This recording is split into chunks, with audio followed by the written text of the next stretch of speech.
Le snowbike, c'est de la neige, un vélo, de la vitesse et beaucoup de fun. Je suis à Châtel, en Haute-Savoie, aux Portes du Soleil, pour découvrir le snowbike, à l'occasion de la seconde édition des Championnats du monde de snowbike, une discipline qui fera peut-être son entrée aux Jeux Olympiques en 2030. Je vous emmène.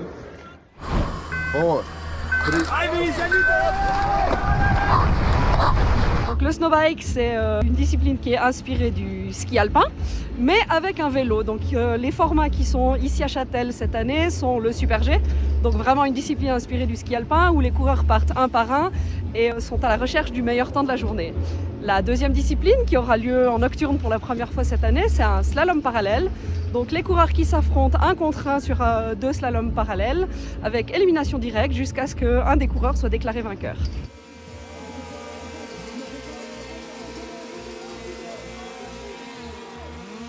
Je pense qu'un bon pilote de snowbike, il a besoin d'engagement, il a besoin d'un minimum de technique et puis ouais, pas mal de confiance parce qu'au final, faut croire en son matériel, croire en ses pneus, que ça grippe et puis voilà, foncer. Ouais. C'est assez particulier, assez nouveau, je dirais, en termes de compétition parce qu'il y a toujours eu des événements quand même dans le passé, mais c'était jamais à ce point-là championnat du monde.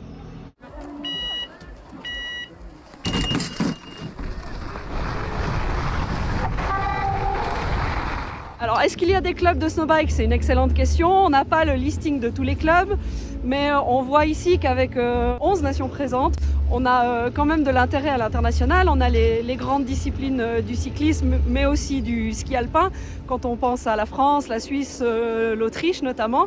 Mais on a aussi des nations un peu plus exotiques qui ne sont pas forcément liées au ski alpin, comme le Brésil, qui sont ici, ou encore la Grande-Bretagne par exemple.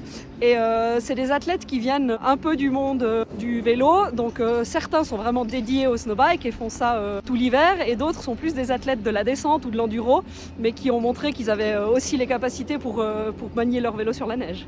C'est beaucoup de glisse quand même, beaucoup de vitesse parce qu'on est sur des pistes de ski, c'est très ouvert, il n'y a pas les arbres. Donc on atteint vite des vitesses autour des 100 km/h. C'est des sensations qu'on a rarement, donc c'est vrai que l'hiver c'est un bon moment pour avoir cette adrénaline-là. Double championne du monde aujourd'hui, t'étais venue avec cette intention, dis-le nous Lisa.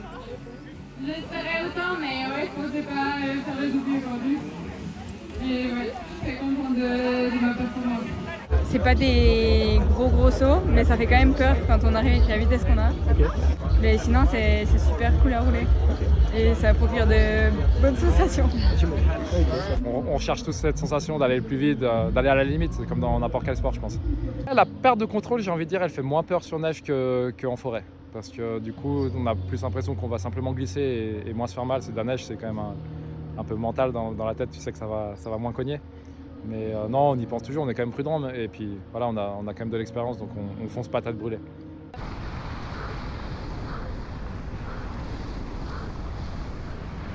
On a une meilleure participation que l'année passée. On a notamment quasiment doublé le nombre de femmes, ce qui est plutôt génial à dire. L'année passée, on était 7 ou 8 participantes, là on est un peu plus, on arrive presque à 15. Donc je pense que ça attire un petit peu du monde et même dans le vélo en général, je pense qu'il y a aussi plus de féminines qui viennent rouler, faire les courses. Ouais. Ça a toujours été mixte, ouais. Ça c'est quelque chose aussi qui est très important au niveau du mountain bike, c'est toujours mixte. On offre toujours la même course aux femmes et aux hommes.